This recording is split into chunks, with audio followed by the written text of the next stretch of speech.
Os sonhos.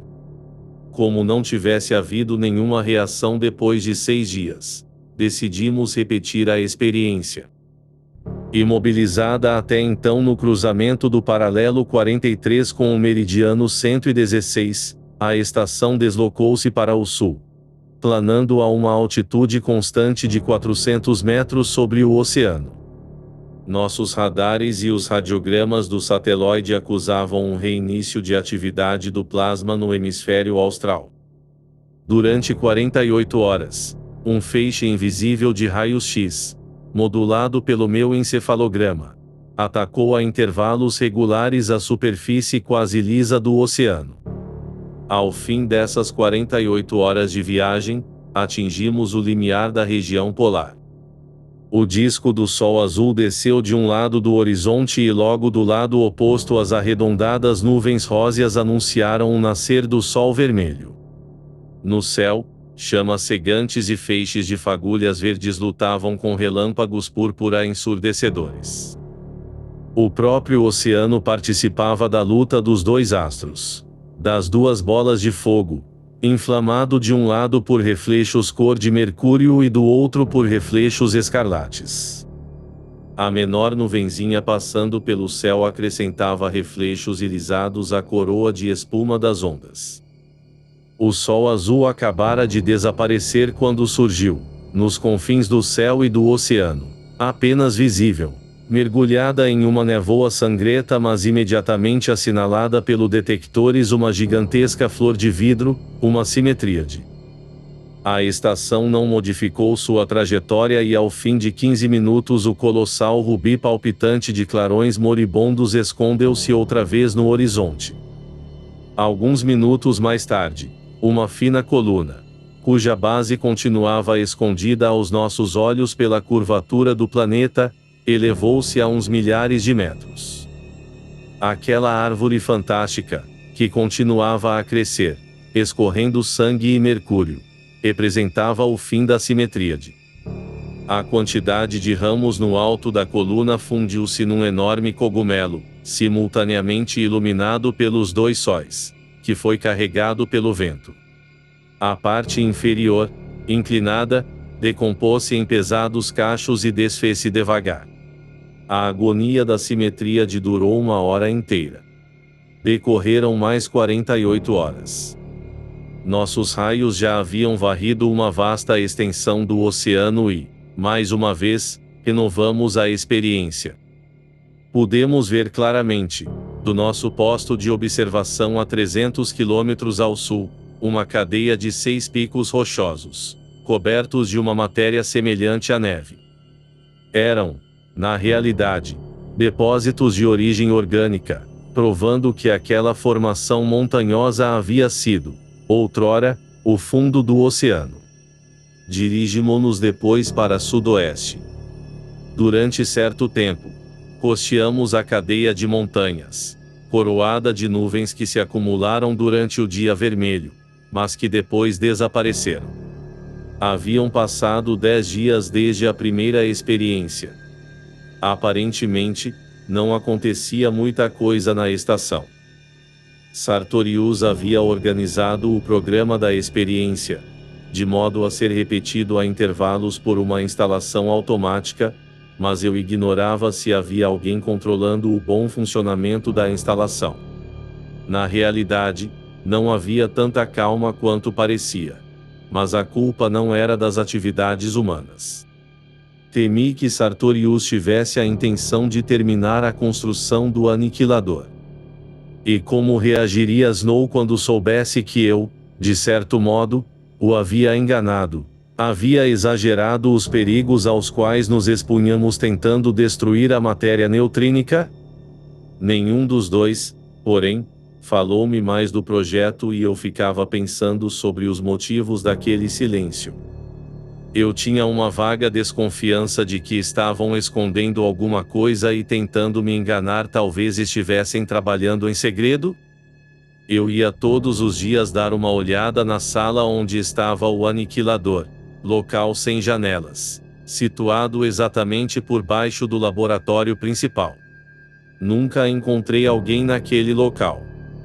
A camada de poeira que cobria a estrutura e os cabos testemunhava que o aparelho não era mexido havia semanas. Aliás, não havia ninguém em lugar nenhum e não consegui mais me avistar com Snow.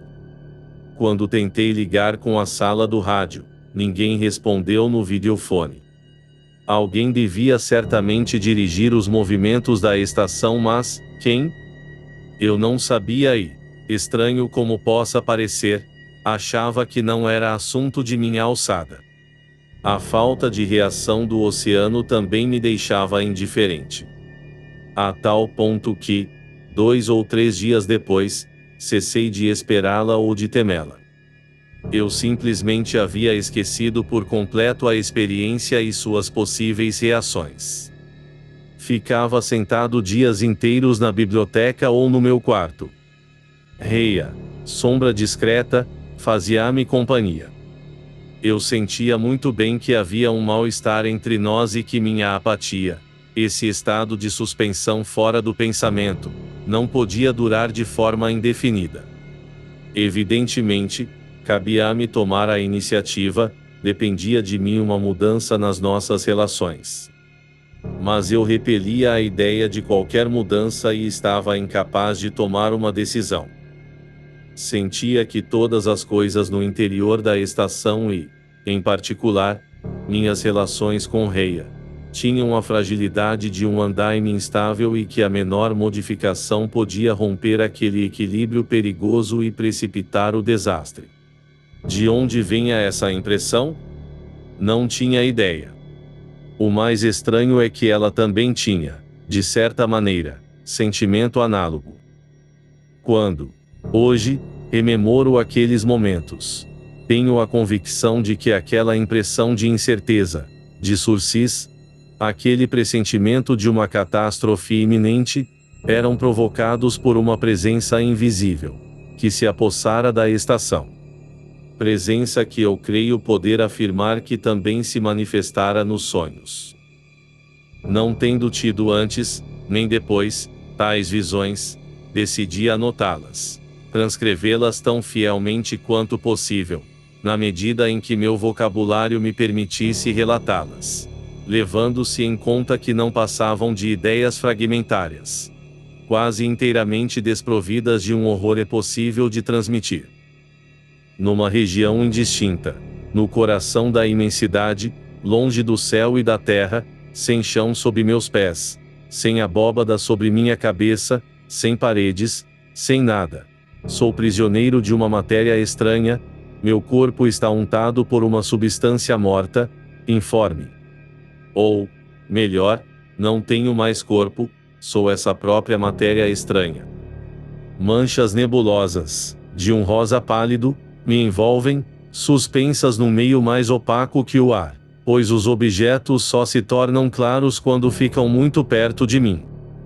Mas aí, quando se aproximam, são de uma nitidez extraordinária, impõem-se a mim com uma precisão sobrenatural. A realidade de tudo o que me envolve tem, a partir desse instante, uma incomparável força de evidência material. Ao acordar, tenho a impressão paradoxal de que acabo de deixar o estado de vigília e tudo o que vejo depois de ter aberto os olhos me parece nebuloso e irreal. E assim, portanto, que o sonho começa. Em torno de mim alguma coisa espera meu consentimento, meu acordo, minha aquiescência íntima e sei, ou melhor, qualquer coisa em mim sabe que não deverei ceder a uma tentativa desconhecida. Pois mais o silêncio parece prometedor, mais terrível será o fim. Ou mais exatamente, nada sei a esse respeito, pois se soubesse teria medo e nunca senti qualquer medo. Espero. Um objeto invisível emerge da bruma rosada que me envolve, e me toca. Inerte, aprisionado por aquela matéria estranha que me aperta, não posso recuar, virar e aquele objeto invisível continua a me tocar. A auscultar minha prisão e sinto esse contato como o de uma mão e essa mão me recria. Até agora eu pensava ver, mas não tinha olhos e eis que tenho olhos. Sob os dedos que me acariciam com um movimento hesitante, meus lábios, minhas faces, saem, do nada, e a carícia aumenta, fazendo com que eu tenha um rosto. O ar enche meu peito e eu existo. E, recriado, crio por minha vez e diante de mim aparece um rosto que nunca vi, ao mesmo tempo desconhecido e conhecido. Procuro encontrar os olhos em frente a mim.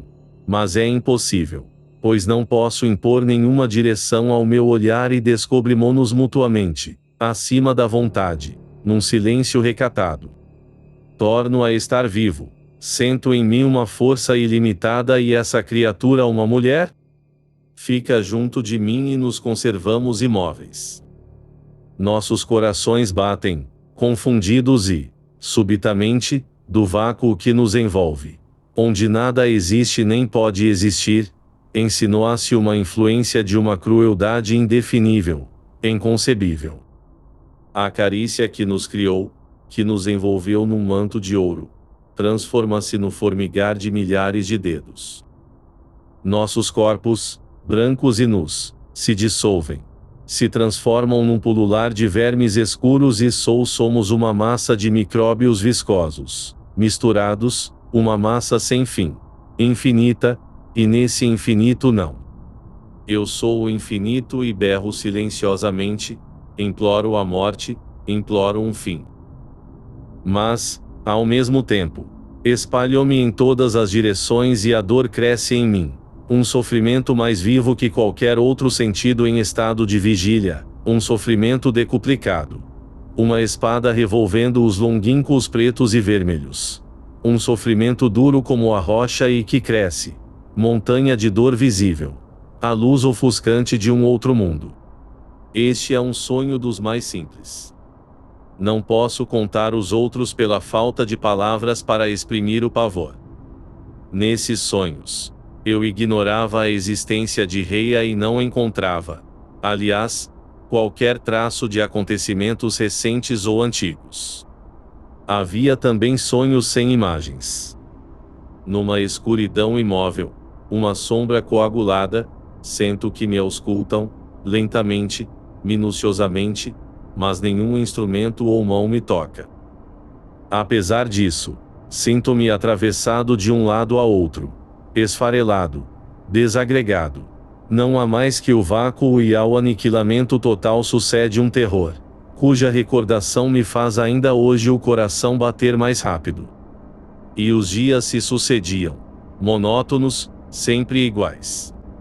Eu estava indiferente a tudo, só temia a noite e não sabia como escapar dos sonhos. Reia jamais dormia. Deitado ao lado dela, eu lutava contra o sono. Abraçava-a, beijava-a, envolvia-a em carícias. Minha ternura era apenas um pretexto, um meio de recuar o momento de adormecer. Eu não havia contado a Reia aqueles horríveis pesadelos. Ela, porém, devia ter adivinhado alguma coisa, pois sua atitude traía involuntariamente um sentimento de profunda humilhação. Como já disse, havia muito tempo que não via Snow nem Sartorius. Snow, no entanto, dava-me às vezes sinal de vida. Punha um bilhete sob minha porta ou me chamava pelo videofone. Perguntava-me, então, se eu havia notado algum fenômeno novo, alguma mudança, qualquer coisa que pudesse ser interpretada como uma reação à experiência tantas vezes repetida. Eu respondia negativamente e fazia a mesma pergunta. No fundo da pequena tela, Snow se contentava em sacudir a cabeça. No 15º dia depois da cessação das experiências, acordei mais tarde que de costume. O pesadelo da noite me havia esgotado e sentia um torpor em todos os membros, como se tivesse ficado muito tempo sob o efeito de um narcótico poderoso. Os primeiros raios do sol vermelho iluminaram a janela. Um rio de chamas purpurinas corria na superfície do oceano e constatei que aquela imensa extensão, que não fora perturbada por nenhum movimento nos dias anteriores, começava a se mexer. E, de repente, o oceano escuro ficou coberto por uma nuvem de bruma pálida, que parecia ter uma consistência palpável e que tremia aqui e ali. Depois, progressivamente, a vibração se estendeu em todas as direções, até o horizonte. Então, o oceano preto desapareceu por completo dentro de espessas membranas onduladas, que tinham protuberâncias rosadas e depressões de sombras nacaradas. Aquelas ondas estranhas, suspensas sobre o oceano, de repente misturarão-se com estrépito, transformando-se numa massa de espuma azul esverdeada com enormes bolhas, erguida furiosamente por uma tempestade até a altura da estação. E, por todos os lados, nas imediações, surgiram imensas asas membranosas, sem qualquer semelhança com as nuvens que se atiravam para o céu vermelho. Algumas daquelas asas de espumas, que encobriam totalmente o sol, pareciam escuras como carvão. Outras, vistas de relance na luz, tinham matizes de cereja ou amaranto. E o fenômeno prosseguia, como se o oceano estivesse começando a mudar, a rejeitar uma velha pele escamosa. Durante um breve instante, a superfície preta do oceano brilhava numa abertura imediatamente coberta de espuma. Asas espumosas planavam bem perto de mim, a alguns metros da janela, e uma delas, qual estola sedosa, roçou a vidraça.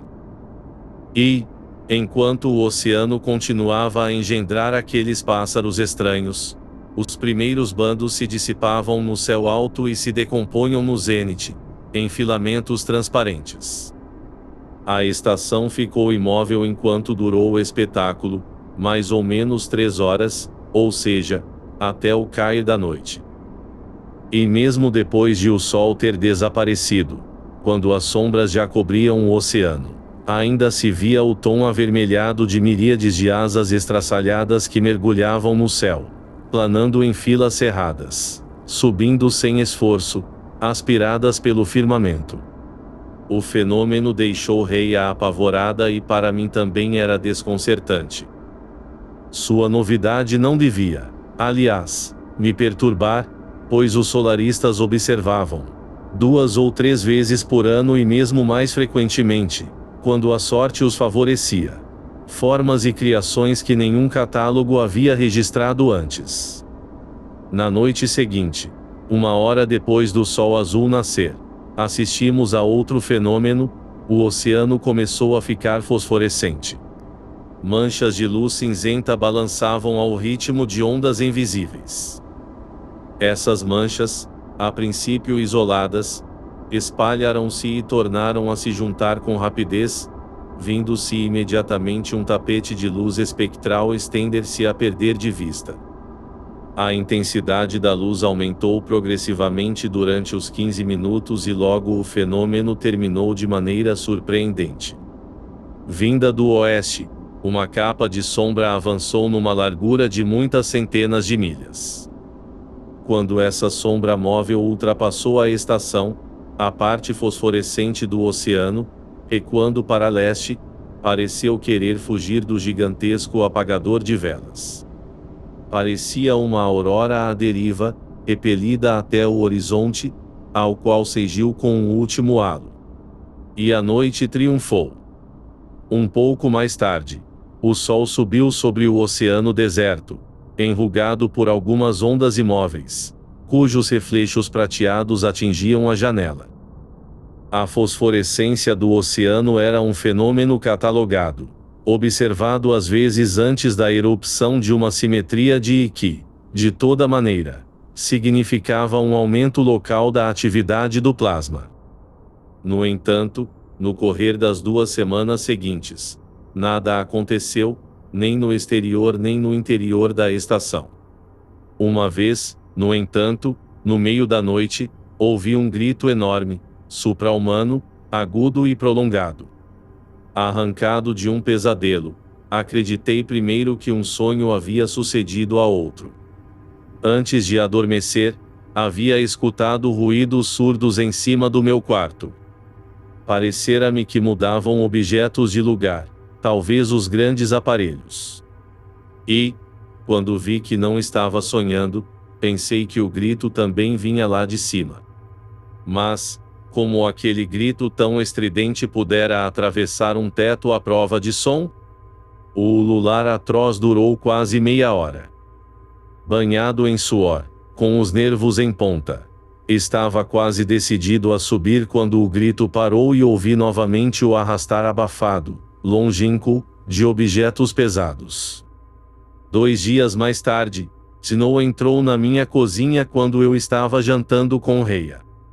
Estava vestido como na terra depois de um dia de trabalho e aquela roupa nova o tornava diferente. Parecia mais alto e também mais velho. Sem nos olhar, aproximou-se da mesa e, de pé, abriu uma lata de carne e começou a comer, alternando um pedaço de pão com dentadas de carne fria. A manga do paletó roçava à beira da lata e ficou suja de gordura. Cuidado com a manga. Falei.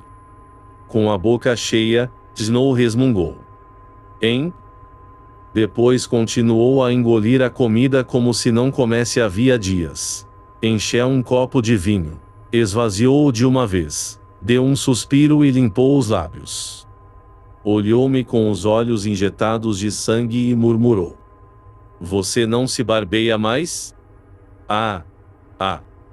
Rhea amontoou a louça na pia. Snow balançava-se nos calcanhares, fazendo carentas e chupando ruidosamente os dentes. Tive a impressão de que ele exagerava aquele barulho de propósito. Olhou-me com insistência. Você resolveu não fazer mais a barba? Olhe, acrescentou, você está errado. Ele também começou por não fazer mais a barba. Vá dormir. O quê? Estou com vontade de conversar um pouco. Ouça, Kelvin, talvez ele goste de nós. Talvez queira nos agradar, mas não sabia exatamente como. Ele lê os desejos nos nossos cérebros e apenas 2% dos processos nervosos são conscientes. Por consequência, ele nos conhece melhor que nós a nós mesmos. É preciso que nos entendamos com ele. Você está ouvindo? Você não quer? Por quê? Começou a choramingar. Por que você não faz a barba? Cale a boca. Você está bembado. Bembado. Eu? E daí? Pelo fato de eu andar de um lado para outro do espaço, cavalcando pelo cosmo, não terei o direito de me embebedar? Por quê? Você acredita na missão do homem, hein, Kelvin? Gibarian falou-me sobre você antes de deixar crescer a barba. Ele descreveu você muito bem. Não vá nunca ao laboratório, pois você perderá a fé. O laboratório é o domínio de Sartorius, nosso Fausto ao contrário.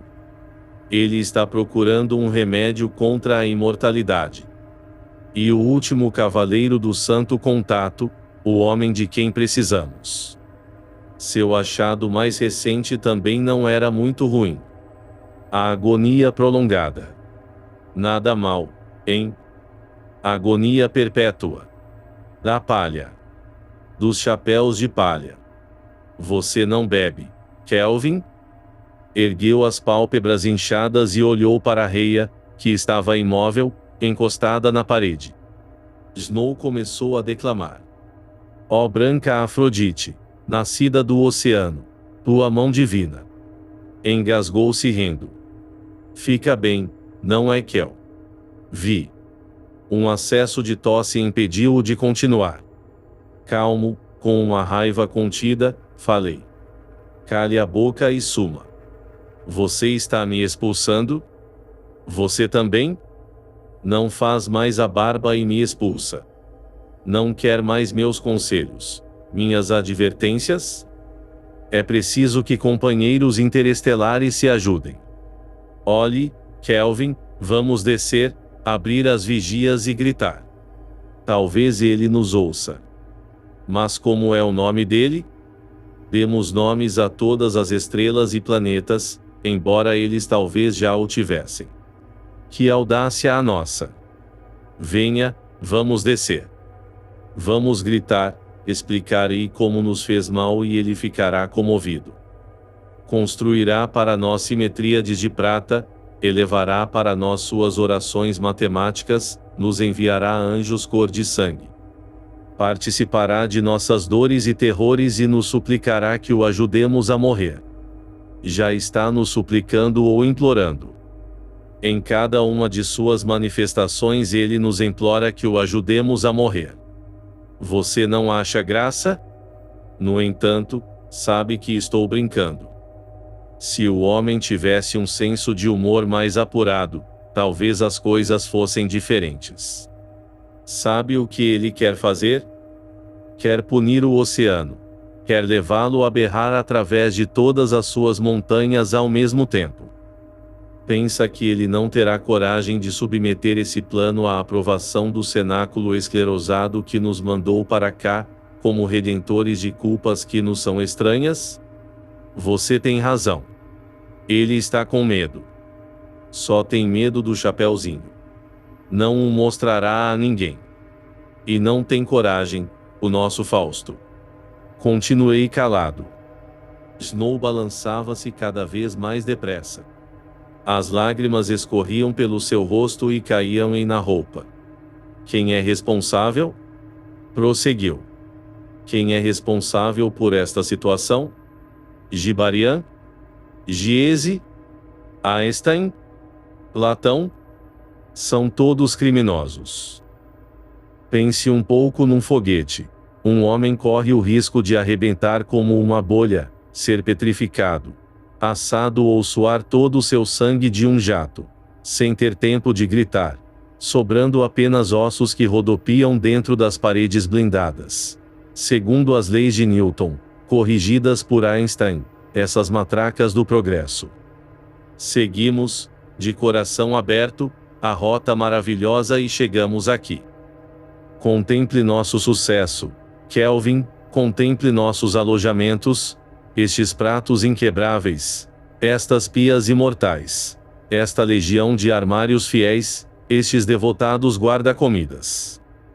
Se eu não estivesse bembado, não falaria assim, mas alguém acabaria falando. Alguém deveria falar? Você fica sentado aí, como um menino no matadouro, e deixa a barba crescer. De quem é a culpa? Você mesmo tem de achar a resposta. Virou-se lentamente e saiu. Chegando ao batente da porta, teve de se agarrar para não cair. E depois, o eco de seus passos ressoou no corredor. Evitei olhar para a Reia. Mas, apesar disso, nossos olhos se encontraram de repente. Quis me levantar, tomá-la nos braços, acariciarei os cabelos. Não me mexi. Vitória. Passaram-se 3 semanas. Os protetores das janelas baixavam e levantavam em horas fixas. De noite, eu era prisioneiro dos meus pesadelos. E cada manhã a comédia recomeçava. Mas seria uma comédia? Eu aparentava calma e Reia fazia o mesmo. Enganávamo-nos mutuamente, conscientemente, e essa concordância servia à nossa fuga derradeira. Falávamos do futuro, da nossa vida na Terra, da nossa instalação nos arredores de uma grande cidade. Não deixaríamos mais a Terra e passaríamos o resto da nossa existência sob o céu azul e entre as árvores verdes. Imaginávamos juntos a disposição da casa, o traçado do jardim, brigávamos por causa de minúcias, como a localização de uma sebe ou de um banco. Seria eu sincero? Não. Eu sabia que nossos projetos eram impossíveis. Eu o sabia. Pois mesmo se Reia pudesse deixar a estação e sobreviver à viagem, como poderia eu atravessar os controles com um passageiro clandestino? A Terra só acolhe os humanos e todo ser humano deve ter os documentos em ordem. Reia seria detida no primeiro posto para provar sua identidade. Seríamos separados e Reia imediatamente se trairia. A estação era o único lugar onde podíamos viver juntos. Reia saberia disso? Certamente. Alguém lhe dissera? Sim, provavelmente. Certa noite, ouvi Reia levantar de mansinho. Quis segurá-la no escuro e no silêncio. Acontece-nos por vezes livrarmos-nos por um momento do desespero. Fugir à tortura pelo esquecimento. Reia não havia notado que eu tinha acordado. Quando estendi o braço, ela já estava em pé. Caminhou, descalça, para a porta. Senti uma angústia indefinida. Sem ousar levantar a voz, falei: Reia. Sentei-me na cama. Reia havia saído, deixando a porta entreaberta. Uma fina réstia de luz cortava obliquamente o quarto. Pensei ter ouvido cochichos. Reia falava com alguém. Com quem? Pulei da cama. Mas um terror louco apossou-se de mim e minhas pernas fraquejaram. Prestei atenção, mas não ouvi mais nada. Tornei a cair sobre os lençóis. O sangue latejava na minha cabeça. Comecei a contar. Quando cheguei a 1000, a folha da porta se abriu. Reia entrou, fechou silenciosamente a porta e ficou imóvel durante um momento. Procurei respirar normalmente. Cris. Ela falou baixinho. Não respondi. Reia deslizou com rapidez para debaixo dos lençóis e se estendeu a meu lado, procurando não encostar em mim. Não me mexi. Comecei a formular mentalmente uma série de perguntas, mas recusei-me a ser o primeiro a falar. Durante quanto tempo fiquei assim, fazendo perguntas mudas? Talvez 1 hora. Depois adormeci. Amanhã foi igual a tantas outras. Eu ficava observando Reia de modo furtivo. Não notei qualquer mudança em seu comportamento. Depois do almoço, sentamos em frente à grande janela panorâmica. A estação vagava entre nuvens avermelhadas. Reia lia um livro. Olhando fixamente para frente, descobri de repente que, inclinando a cabeça num determinado ângulo, eu via nosso duplo reflexo na vidraça. Tirei a mão do corrimão. Reia não desconfiou de que eu a estava observando. Atirou-me um olhar e, pela minha posição, pensou evidentemente que eu estava contemplando o oceano. Então se inclinou para o corrimão e beijou o lugar onde minha mão estivera pousada. Um momento depois, estava lindo outra vez. Reia, perguntei calmamente: aonde foi você na noite passada? Na noite passada? É. Você. Você sonhou, Chris? Não fui a lugar nenhum. Você não saiu? Não. Você deve ter sonhado. Talvez. É, devo ter sonhado. De noite, voltei a falar de nossa viagem, de nossa volta à Terra. Reia me interrompeu. Não me fale mais dessa viagem, Chris. Não quero mais ouvir falar dela. Você sabe muito bem. O quê? Não, nada. Quando fomos dormir, ela me disse que estava com sede. Há um copo de refresco lá na mesa. Você quer apanhá-lo? Ela bebeu a metade do copo e depois estendeu-o para mim, mas eu não estava com sede. Reia sorriu. Beba a minha saúde. Bebi o refresco, que me pareceu um tanto salgado, mas estava pensando em outra coisa. Reia. Ela acabara de apagar a luz. Reia, já que você não quer falar mais da nossa viagem, Falemos de outra coisa. Se eu não existisse, você se casaria? Não. Nunca? Nunca. Por quê? Não sei.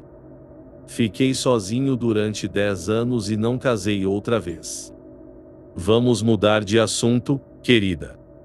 Minha cabeça rodava como se eu tivesse bebido vinho demais. Não, vamos continuar. E se eu pedisse? Para eu casar? Que ideia absurda, Reia. Não preciso de ninguém a não ser de você. Ela inclinou-se sobre mim e sua respiração atingiu meus lábios. Abraçou-me com força. Diga de outra forma. Eu a amo. Sua cabeça pousou no meu braço e senti que ela chorava. Reia, que é que você tem? Perguntei. Nada. Nada. Nada. Repetiu, cada vez mais baixo. Meus olhos começaram a se fechar. Fui acordado pela aurora vermelha. Senti a cabeça pesada e o pescoço duro como se as vértebras tivessem sido soldadas. Tinha a língua grossa e a saliva amarga. Que teria me envenenado? Estendi o braço na direção de Reia, mas minha mão apalpou um lençol frio. Ergui-me de um salto. Eu estava só na cama, só na cabina. A vidraça curva refletia uma fileira de sóis velhos. Pulei para o chão.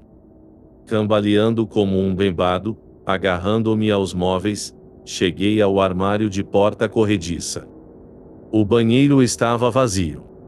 O vestíbulo também estava deserto. Não havia ninguém na oficina. Reia. Sacudindo os braços, corri para todos os lados, gritando por ela. Berrei pela última vez. Reia. Tive um estrangulamento, eu já conhecia a verdade. Não me lembro direito do que aconteceu em seguida. Meio nu, corri a estação de ponta a ponta. Se não me engano, fui até mesmo à central de refrigeração, cujos depósitos examinei. Dei murros nas portas aferrolhadas. Afastei-me e depois me atirei contra portas que já me haviam resistido. Despenquei pelas escadas, caí, levantei, precipitei-me para não sei onde, para a frente. Uma parede de vidro deslizou. Eu havia chegado à dupla porta blindada que dava para o oceano. Tentei abri-la. Eu dava gritos, com a esperança de estar sonhando. Havia já um instante que alguém estava a meu lado, agarrando-me, arrastando-me. Quando dei por mim, estava deitado numa mesa de metal, na pequena oficina. Eu ofegava. Vapores de álcool queimavam minhas narinas e garganta. Minha camisa estava empapada de água gelada e eu tinha os cabelos colados na cabeça. Snow estava junto do armário de medicamentos, mexendo nos instrumentos e utensílios de vidro, que se chocavam com um barulho insuportável. Subitamente, vi-o inclinado sobre mim, olhando-me com ar sério. Onde está ela? Não está aqui. Mas... Reia. Snow curvou-se mais, aproximou o rosto do meu e disse, pausadamente, claramente. Reia morreu. Ela voltará. Eu não temia a volta dela, desejava. Não conseguia entender por que, um dia, eu mesmo havia tentado expulsá-la, porque havia tido tanto medo de vê-la voltar. Snow deu-me um copo. Vamos, beba isto. Estava em pé, dominando-o com a minha estatura. Ele era tão pequeno. E você? Que história é essa? Deixe disso. Você sabe de que estou falando. Foi você que ela encontrou na outra noite. E você mandou-a dar-me um soporífero. Que aconteceu a ela? Conte. Snow meteu a mão no bolso da camisa e tirou um envelope. Arranquei-o das mãos dele. Estava fechado e sem endereço. Rasguei-o e apanhei uma folha de papel dobrada em 4. Reconheci a letra grande e irregular, um tanto infantil. Meu querido, fui eu quem pediu a ele. Ele é bom. Lamento ter sido obrigada a mentir para você. Peço-lhe que me faça um favor, só um, o de ouvi-lo e, principalmente, não se torture. Você foi maravilhoso. Havia uma última palavra, riscada, mas que pude entender. Ela havia assinado Reia. Li e reli a carta. Eu readquirira toda a minha lucidez e não ia começar a dar gritos histéricos. Aliás, não tinha mais voz, nem mesmo para gemer. Finalmente, consegui murmurar. Como? Como? Depois, Kelvin. Fique calmo. Estou calmo. Fale. Como? Por aniquilação. O aparelho de Rocher não convinha. Sartorius construiu outro, um novo desestabilizador. Um aparelho miniatura, do alcance de poucos metros. E ela? Ela desapareceu. Um relâmpago e um sopro. Um pequeno sopro de ar, e pronto. Um aparelho de pequeno alcance. Sim, não tínhamos com que construir um grande. As paredes inclinavam-se para mim. Fechei os olhos. Mas... Reia. Ela voltará. Não. Como você sabe? Não, Kelvin, ela não voltará. Você se lembra daquelas asas de espuma que subiam? Desde aquele dia não voltaram. Não? Não. Você a matou. Falei baixinho. Matei. Se você fosse eu, faria outra coisa? Voltei as costas e comecei a andar pela oficina. 9 passos rápidos de uma parede à outra. Volta. Outros 9 passos, mais depressa ainda. Parei na frente de Snow. Olhe, vamos escrever um relatório. Pediremos uma ligação imediata com o conselho. Não é difícil. Eles concordarão, tem de concordar. O planeta não continuará submetido à Convenção dos 4. Todos os meios serão permitidos. Mandaremos vir geradores de antimatéria. Você acha que existe algum corpo capaz de resistir à antimatéria? Não há. Nada resiste à antimatéria, nada, nada, nada. Eu estava gritando e as lágrimas me cegavam. Você quer destruir o planeta? Por quê? Vá embora, me deixe. Não, não vou. Snow. Olhei-o duramente e sacude a cabeça. Que é que você quer? Prossegui. Que é que você exige de mim? Snow recuou para junto da mesa. Está bem, escreveremos um relatório. Recomecei a andar. Sete-se. Ordenou-me ele. Me deixe em paz.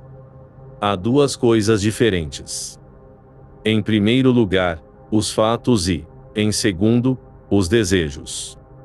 E temos de falar disso agora? Sim, agora. Não me interessa. Entendeu? Suas diferenças não me interessam. Enviamos nosso último comunicado há mais ou menos 2 meses. Logo antes da morte de Gibarian. Era preciso estabelecer exatamente o processo de aparição.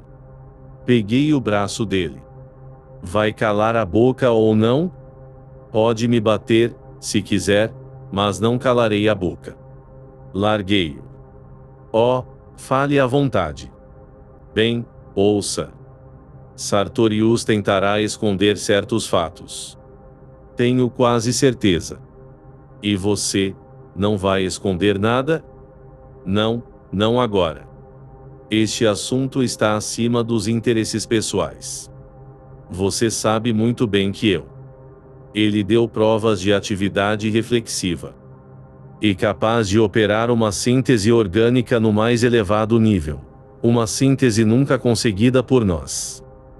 Ele conhece a estrutura, a microestrutura, o metabolismo do nosso corpo. De fato. Por que você parou? Ele fez conosco uma série. Uma série de experiências. Vivisecação psíquica. Utilizou conhecimentos roubados de nós, sem levar em conta nossas aspirações. Kelvin, você não está apresentando fatos nem proposições. Apenas hipóteses. De uma certa maneira, ele levou em conta os desejos escondidos num recanto secreto das nossas mentes. Talvez nos tenha mandado presentes. Presentes. Meu Deus. Um riso incontrolável me sacudiu e eu urrava de tanto rir. Snow pegou minha mão. Acalme-se. Apertei os dedos e ouvi os ossos estalarem. Impassível, com as pálpebras franzidas, ele enfrentava meu olhar. Afastei-me e fui para um canto da oficina.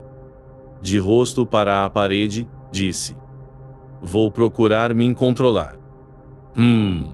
Claro. Compreendo.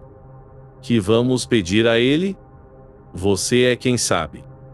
Estou incapaz de me concentrar. Ela disse alguma coisa. Antes? Não, nada. Se você quer minha opinião, temos uma chance a partir de agora. Uma chance? Que chance? Uma chance de... Tornei a encará-lo e subitamente compreendi. O contato? Ainda o contato? Você não acha que basta esta casa de loucos? Que é que você quer mais? O contato? Não, não e não, não conte comigo. Por que não? Respondeu Snow, calmamente. Você mesmo, instintivamente e agora mais que nunca, trata-o como a um ser humano. Você o odeia. E você não? Não, Kelvin, não. Ele é cego. Cego? Repete. Pensei não ter entendido. Ou, melhor, ele vê de maneira diferente. Não existimos para ele da mesma maneira que existimos uns em relação aos outros. Nós reconhecemos uns aos outros pelo aspecto do rosto, do corpo. Para ele, essa aparência é uma vidraça translúcida. Ele vai direto ao interior do cérebro. Bem, e então? Aonde você quer chegar? Se ele conseguiu recriar um ser humano que existe apenas na minha memória e de tal maneira que seus gestos, sua voz. Continue. Fale. Eu falo. A voz. Porque ele é capaz de ler em nós como num livro. Você sabe o que quero dizer? Sei, quer dizer que ele poderia se entender conosco. Não é evidente? Não. Não é nada evidente.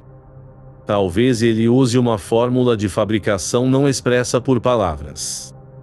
Como registro gravado na memória, essa fórmula apresenta-se sob a forma de uma estrutura proteica, comparável a um zoosperma ou a um ovo.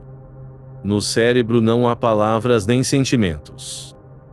A memória do homem é um catálogo redigido em termos de ácidos nucleicos sobre cristais assíncronos de grandes moléculas. Ele trouxe à tona a impressão mais profunda, mais isolada, mais assimilada, sem necessidade de saber o que ela significa para nós. Admitamos que eu seja capaz de reproduzir a arquitetura de uma simetríade, que eu conheça os meios tecnológicos de operar com eficácia. Crio uma simetríade e jogo-a no oceano. Mas não sei por que agi assim, não sei para que ela serve, não sei o que ela significa para ele. Respondi, talvez você tenha razão. Nesse caso, ele não quer nos fazer mal, nem tenta nos destruir.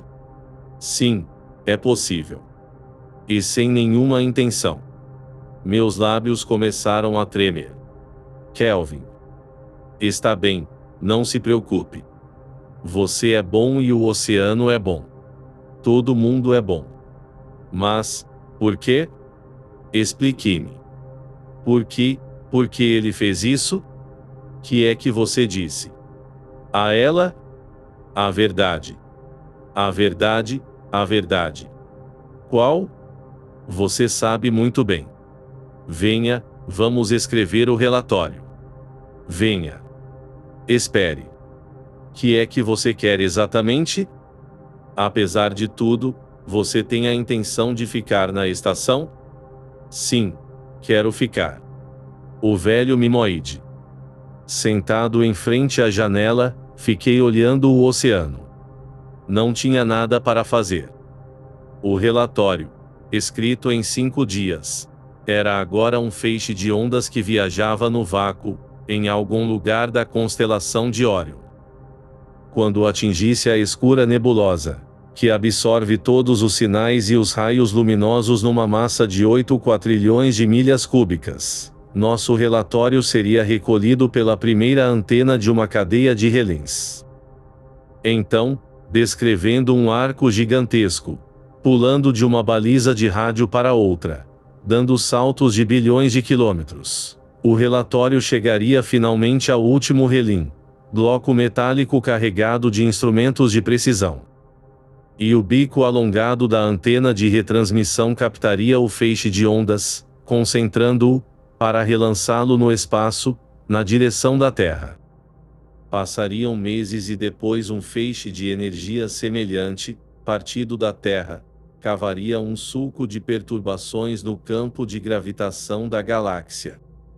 Chocando-se frontalmente com a nuvem cósmica, prosseguiria seu caminho sem perda de velocidade, ampliado pela longa cadeia de balizas livres que o orientariam para os 2 sóis de Solaris. Sob o sol vermelho, o oceano estava mais preto que nunca. Uma névoa avermelhada cobria o horizonte. O tempo, excepcionalmente quente, parecia anunciar um daqueles terríveis furacões que se formavam 2 ou 3 vezes por ano na superfície do planeta, cujo único habitante, assim supomos, controlava o clima e ordenava as tempestades. Ainda ficaria ali durante meses. Do alto do meu observatório, contemplaria o nascimento dos dias disco de ouro branco ou de púrpura desmaiada. Às vezes surpreendia os raios da aurora brincando entre as formas fluidas de algum edifício surgido do oceano. Via o sol refletir-se na bolha prateada de uma simetríade. Seguia com o olhar as oscilações dos graciosos ágilos, que se curvam sob o vento, e me demorava examinando os velhos mimoides empoeirados. E um dia, as telas de todos os videofones começariam a piscar. Todos os aparelhos de sinalização, adormecidos havia muito tempo, voltariam à vida, reanimados por um impulso emitido a centenas de bilhões de quilômetros, anunciando a chegada de um colosso de metal, que desceria em nossa direção envolto no ruído ensurdecedor dos seus gravitadores. Seria a Ulisses, ou a Prometheus, ou qualquer outra nave cósmica. Eu sairia para o telhado plano da estação, pelo alçapão. Veria, então, batalhões de autômatos compactos, de capacetes brancos, criaturas estranhas ao pecado original, que na sua inocência iam ao fim de suas tarefas, não hesitando em se destruir ou destruir o obstáculo imprevisto, obedecendo estritamente às ordens registradas pelos cristais da sua memória. Depois, mais veloz que o som, a nave se elevaria sem ruído, produzindo, lá atrás, acima do oceano, uma salva de detonações. E os rostos de todos os passageiros se iluminariam à ideia da volta para casa. A volta para casa. Que significava aquilo para mim? A Terra? Pensei nas grandes cidades superpovoadas, barulhentas, onde eu me perderia e não saberia o que fazer.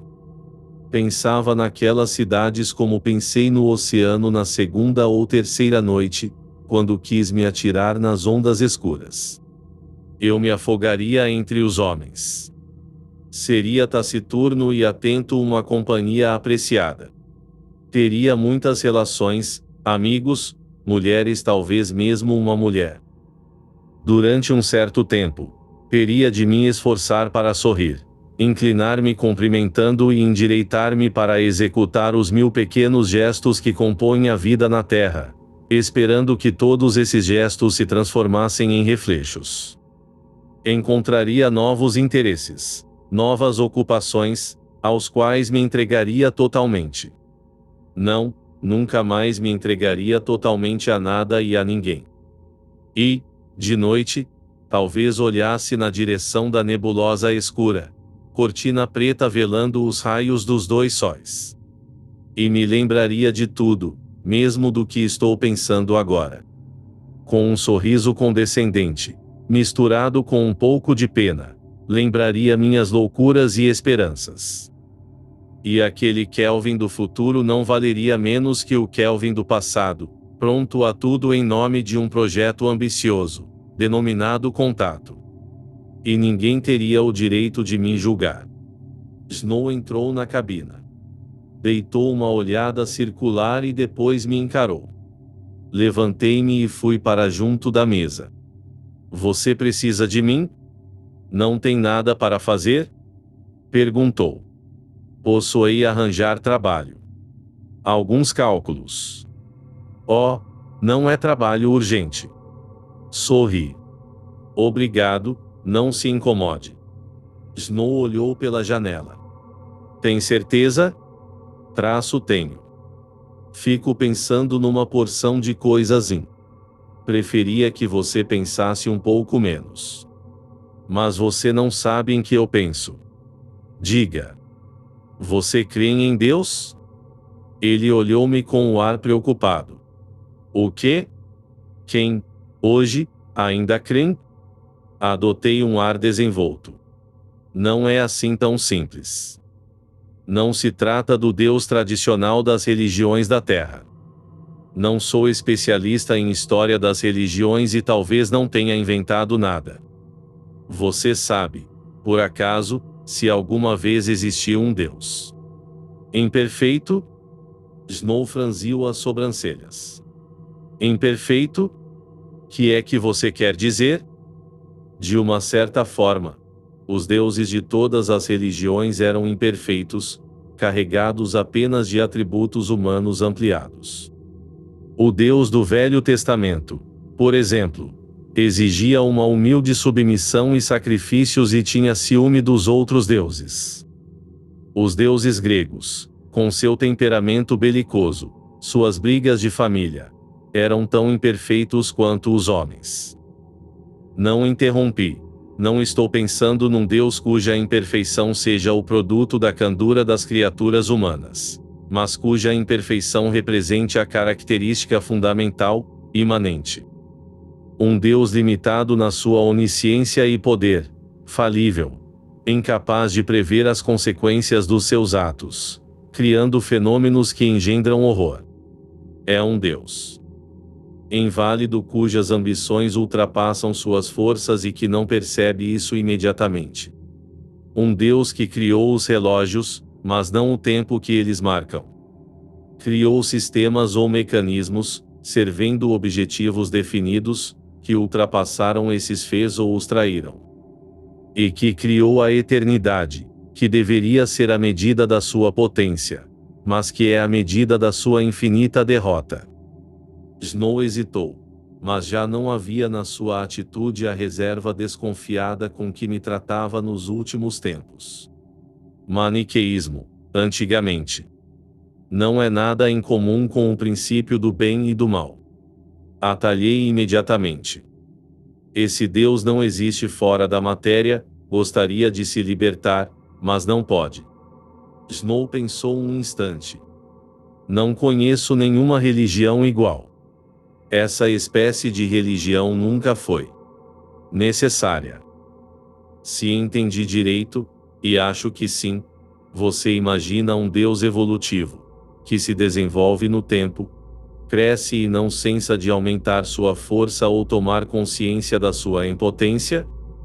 Para esse Deus, a condição divina é uma situação sem saída e, tendo compreendido essa situação, entra em desespero. Sim, mas o Deus desesperado não será o homem, meu caro Kelvin? Você está falando do homem. E essa não é apenas uma péssima filosofia, é também uma péssima mística. Não se trata do homem teimei. E possível que, por certos aspectos, o homem corresponda a essa definição transitória, mas isso acontece porque ela tem muitas lacunas. O homem, apesar das aparências, não cria fez para si mesmo. O tempo, a época, se encarrega de impô-los.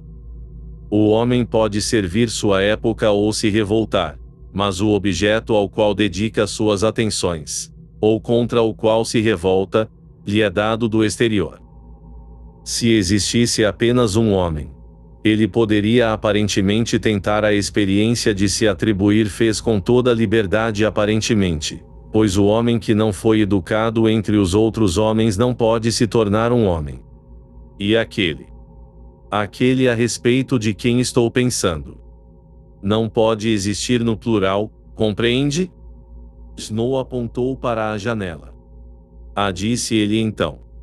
Não, ele também não. No decorrer do seu desenvolvimento, ele sem dúvida roçou o estado divino, mas fechou-se dentro de si mesmo imediatamente. Será talvez um anacoreta, um eremita do cosmo, mas não um Deus. Ele se repete e aquele em quem estou pensando jamais se repetirá. Talvez já tenha nascido em algum lugar, em algum recanto da galáxia e breve, tomado de um entusiasmo juvenil, começará a extinguir estrelas e acender outras. Dentro de certo tempo iremos tomar conhecimento dele. Já o fizemos, respondeu Snow, com tom amargo. As novas e supernovas. Segundo você, serão as velas do seu altar? Se você interpretar literalmente o que acabo de dizer. E Solaris talvez seja o berço do seu bebê divino, acrescentou Snow, com um sorriso que ampliava as rugas em torno dos seus olhos. Solaris talvez seja o primeiro estado do Deus desesperado. Sua inteligência talvez vá se desenvolver imensamente. Todo o conteúdo de nossas bibliotecas de solarística talvez não passe de um catálogo dos seus vagidos infantis. E durante algum tempo continuei teremos sido os chocalhos desse bebê. É possível. E sabe o que você acaba de fazer? Você criou uma hipótese completamente nova sobre o tema Solaris, meus parabéns. Tudo passa a ficar imediatamente claro. Tudo passa a ter explicação. Há possibilidade de se estabelecer um contato, a falta de respostas certas. Digamos, certas extravagâncias no comportamento dele com relação a nós, tudo se explica pela psicologia de um garotinho. Em pé diante da janela, Snow resmungou. Renuncio à paternidade da hipótese. Ficamos bastante tempo olhando as ondas escuras. Uma mancha pálida, alongada, desenhava-se a leste, na névoa que cobria o horizonte. Sem despregar os olhos do deserto cintilante, Snow perguntou de repente. Onde você foi buscar essa ideia de um Deus imperfeito? Não sei. Acho-a muito, mas muito viável. Seria o único Deus em que eu acreditaria. Um Deus cuja paixão é uma redenção. Um Deus que não salva nada. Não serve para nada.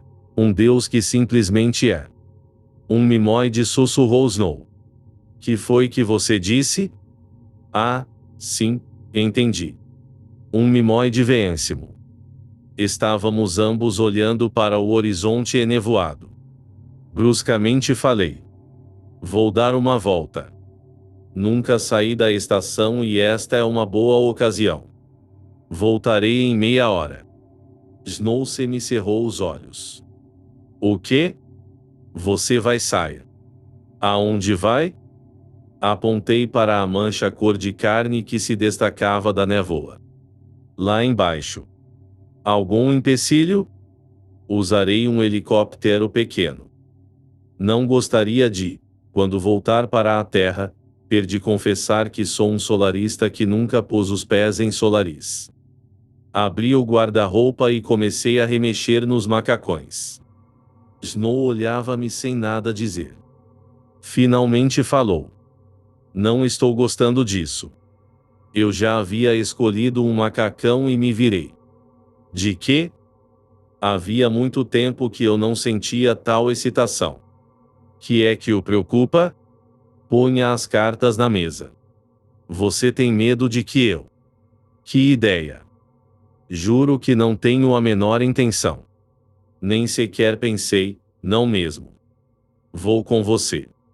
Agradeço, mas prefiro ir só. Vesti o macacão.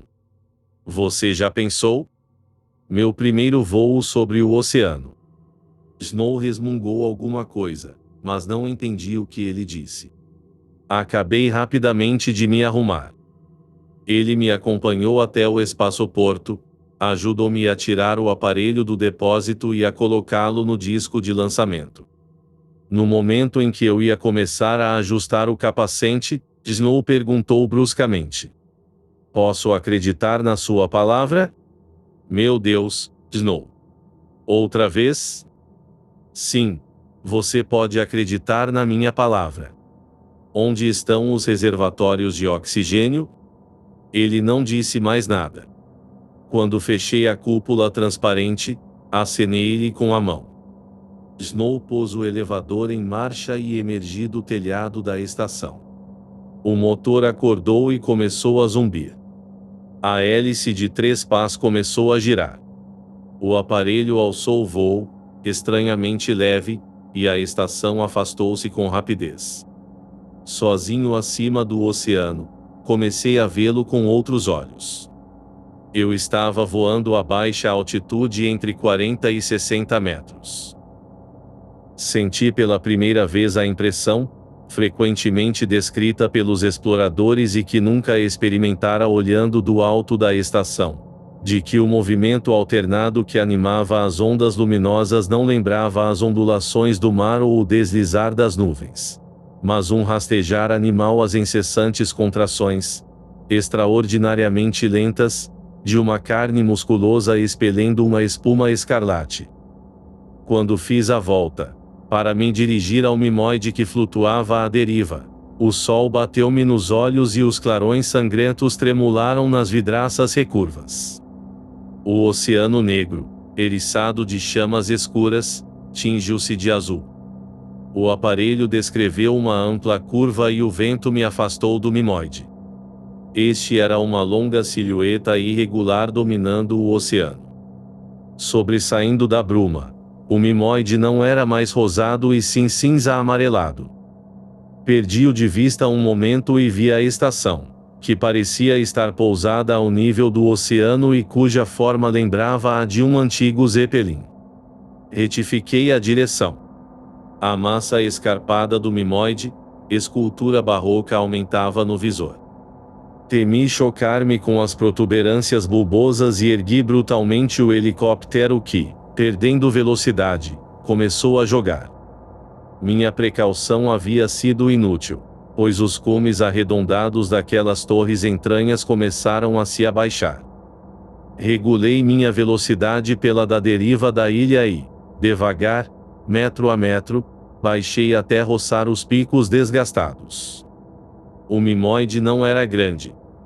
Media, de ponta a ponta, 3/4 de milha e tinha algumas centenas de metros de largura. Em certos lugares, estreitamentos anunciavam uma ruptura próxima. Aquele mimoide era, evidentemente, fragmento de uma formação incomparavelmente maior. A escala solarista não passava de uma ínfima lasca, um destroço, velho de semanas ou meses, não se sabia. Entre os rochedos estriados que surgiam do oceano, descobri uma espécie de praia, uma superfície inclinada e relativamente plana a algumas dezenas de metros quadrados para a qual dirigi o aparelho. Pousei, não sem dificuldade, pois a hélice quase atingiu uma escarpa surgida subitamente na minha frente. Parei o motor e abri a cobertura. Em pé sobre a lateral do helicóptero, vi que este não corria o risco de deslizar para o oceano. A 15 passos do aparelho, as ondas lambiam a margem esfarelada, mas o helicóptero estava solidamente pousado em suas patas recurvas. Saltei. Em terra. A escarpa que eu quase atingira era uma enorme membrana óssea toda perfurada, erguida na vertical e coberta de bolhas nodosas. Uma brecha de alguns metros de largura fendia obliquamente aquela parede e permitia examinar o interior da ilha, já entrevisto através dos orifícios que atravessavam a escarpa. Issei-me com cuidado para a saliência mais próxima. Minhas solas não derrapavam e o traje de voo em nada atrapalhava meus movimentos. Continuando a subir, encontrei-me a uma altura de 4 andares sobre o oceano e pude contemplar uma enorme extensão da paisagem petrificada, que se perdia nas profundezas do Mimoide. Pensei estar vendo as ruínas de uma cidade arcaica, uma cidade marroquina de muitos séculos de idade, arrasada por um tremor de terra ou outro cataclismo. Distingui um emaranhado de ruelas sinuosas, obstruídas por escombros. Passagens estreitas que desciam quase a prumo para a margem banhada por uma espuma oleosa. Mais adiante, desenhavam-se ameias intactas, bastiões de contrafortes nus.